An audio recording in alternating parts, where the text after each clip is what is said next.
The iron collar around your neck never comes off. Not when you sleep, not when you work, not when your owner decides what happens to your body. 1 in 3 people in the Roman Empire wears one, and Rome's golden age is built on that ratio, staying exactly where it is.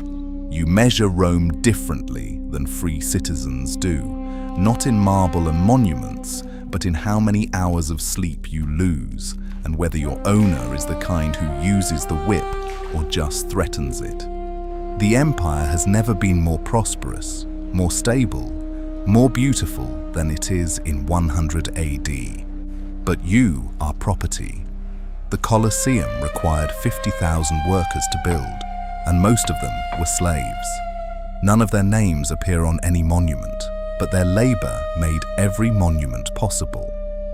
The question is not whether Rome is magnificent. The question is what that magnificence costs, when you are the one paying it. You wake in darkness when the steward shouts. You're one of 43 slaves in this household, sleeping 3 to a room if you're fortunate, 12 if you're not. Some were born here and know nothing else. Others were captured in Dacia 2 years ago and marched 600 miles in chains to reach the auction block. A successful campaign in Dacia brought back 50,000 prisoners. Half died on the journey. You were one of the survivors, which tells you how far the definition of luck has fallen.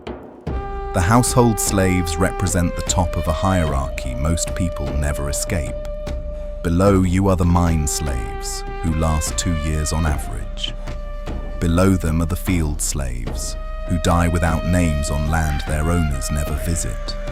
You serve wine at dinner parties and carry messages across the city. The work is not the hardest part.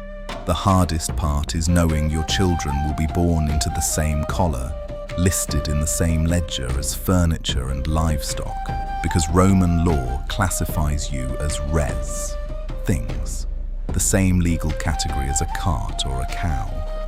Your owner can sell you this afternoon without warning. One morning you wake here, and by sunset you're standing in the forum being evaluated by strangers who check your teeth like your cattle. Because legally, you are. If your owner beats you to death, he has destroyed his own property, which is wasteful but not criminal. There is no mechanism to prosecute him. The loss is financial, not moral. And Roman law cares only about property rights, not about the property itself. You eat twice today if the work is light, once if it's not. Bread, olive oil, sometimes olives or a handful of dried fruit. The food is not meant to satisfy, only to keep you functional. Your owner's family dines on roasted meat and imported wine 15 feet away. The smell fills the room while you stand in the corner, waiting to clear their plates. Within 6 months, most domestic slaves stop noticing hunger the way they stop noticing the collar. That adjustment, not the hunger, is what breaks something permanent inside you. But domestic work, however hard, is mercy compared to the alternatives. The silver mines in Spain kill most workers within 2 years. You're sent down shafts barely wide enough to crawl through, and you do not come up until the shift ends 12 hours later. The air is thick with dust that fills your lungs and stays there. You're given water once per shift, and the heat makes men collapse daily. When someone dies, his body is dragged to the surface and another slave is sent down immediately. The mine does not pause. The economic logic is simple and devastating. Replacing a dead slave costs less than improving conditions to keep him alive. War keeps the supply steady, so there is no incentive to extend your lifespan beyond immediate productivity. You are cheaper than the timber that would shore up the tunnels. Pliny the Elder toured these mines and noted the efficiency of the operation. He did not mention life expectancy because it was not relevant to the profit model he was analyzing. If you're sent to the galleys, 5 years is a long career. You sit chained to a rowing bench, pulling an oar in rhythm while a drummer sets the pace. You row when the wind dies, or when the ship needs speed in battle. Your hands blister, then callous, then crack and bleed into the wood. Salt water makes the wounds worse, and there is no rotation, no rest days. You sleep chained to the same bench you row from, and if the ship sinks, you drown in place while the free crew tries to swim. The chains do not come off for any reason, including the ship going down. The empire's grain supply moves across the Mediterranean because you and 30 other men row whenever you are told. Without galley slaves, Rome's shipping slows to whatever the wind provides. Without you, the grain fleet from Egypt does not reach Ostia on schedule, and 1 million people in the capital go hungry. The system depends entirely on your body's endurance, and the system has no interest in what that endurance costs you. On the great estates of Sicily and North Africa, field slaves work land in chain gangs. You're taken to the fields before sunrise and you return after dark, planting, weeding, harvesting, ditching. The work changes with the season but never stops. Overseers carry whips and the scars across your back prove they use them. Infection is common. Access to anything resembling medical care is not. On some estates, slaves are bred deliberately. If your owner decides you should have children, you do. The children belong to him from birth. They will work the same fields you work, and when the estate is appraised for sale or inheritance, they will appear as assets in the same ledger that counts olive trees and plows. A strong male field slave, age 25, good health. 1 olive grove, mature trees, high yield. 1 female slave, age 19, 2 children. The formatting is identical because the legal status is identical. Your child can be sold the day he is old enough to carry water. There is no legal mechanism for a slave family to stay together. The empire does not recognize slave marriages.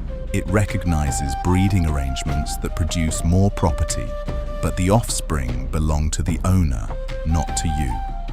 This is not cruelty in the Roman understanding.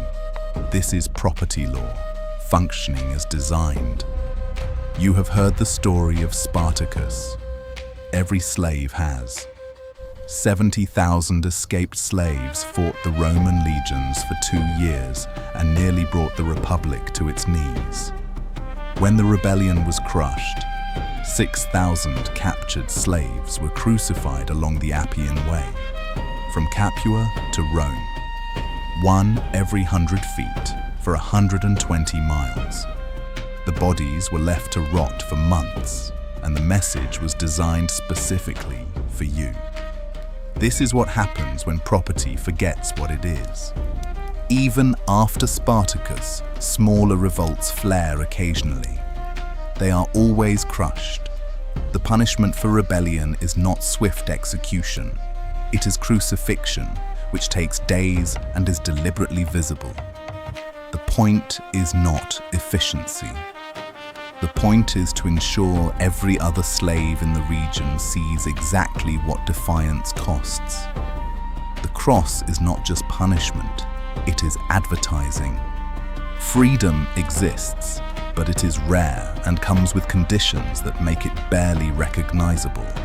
Manumission means your owner frees you, either in his will or while he is still alive. Some slaves save tips and gifts for 20 years to buy their freedom. The price is typically equivalent to your purchase price, often 5 to 10 years of wages for a free laborer. If you manage it, you become a freedman, but you are not free in any sense a modern person would recognize. You remain bound to your former owner as a client. You owe him political support, labor when he requests it, public deference, financial assistance if he demands it. You are free from the collar, but not from the relationship.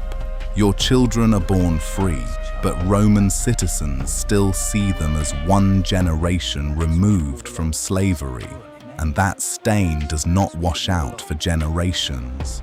The arithmetic that built the empire is brutal and efficient. If 1 in 3 people is enslaved, labor costs approach zero for any project. The temples, aqueducts, roads, forums, bathhouses, monuments that define Roman civilization are possible because millions of people work without wages and die without memorials. The Colosseum took a decade and 50,000 workers. The Forum required quarries emptied by slaves who never saw the buildings their stone became. The aqueducts that bring water to Rome were built by men who were not allowed to drink from them. The beauty you see in reconstructions of ancient Rome rests entirely on the fact that beauty was never meant for you. You built it, but you will never own it. You maintain it, but you will never benefit from it. You make it possible, but you will never be thanked for it. Standing in your owner's courtyard at dusk, you hear the fountain he installed last year. You dug the trench for the pipes that feed it. You hauled the marble basin from the cart and positioned it exactly where the architect specified. You polished the stone until it reflected light like still water. The sound of the water is peaceful, and tomorrow night your owner's guests will compliment him on his taste during the dinner party. You will serve them wine and clear their plates and stand silent in the corner, and the fountain's peace will not be yours. You are the labor that makes peace possible for people who do not think about labor. What haunts you is not the cruelty, though cruelty is common enough. What haunts you is the system's indifference. The empire does not need to be cruel to keep you enslaved. It only needs to be Roman. The law, the economy, the military, the culture, the entire structure assumes your bondage and builds upward from there. Slavery is not a flaw in the Roman system. It is the foundation the system rests on. Removing slavery would not reform Rome. It would collapse Rome. The equation is that simple. The empire's prosperity, its monuments, its military reach, its trade networks, its urban populations, all depend on a steady supply of unpaid labor produced by constant warfare. When Rome stops conquering, it stops acquiring slaves. When it stops acquiring slaves, the economic model breaks. This is why the empire must keep expanding, not for glory, but for labor. You are the reason the legions never stop marching. Which piece of that foundation you find most unbearable depends on what you believe makes a human life worth living. Rome removes autonomy, family, and the hope that suffering will end. It replaces them with the collar, the chain, and the knowledge that your children will inherit your status. Whether the system is sustainable depends on what breaks first, the body or the capacity to imagine a different world. Rome has been betting on the body for centuries, and so far the bet has paid. These reconstructions continue, one city at a time.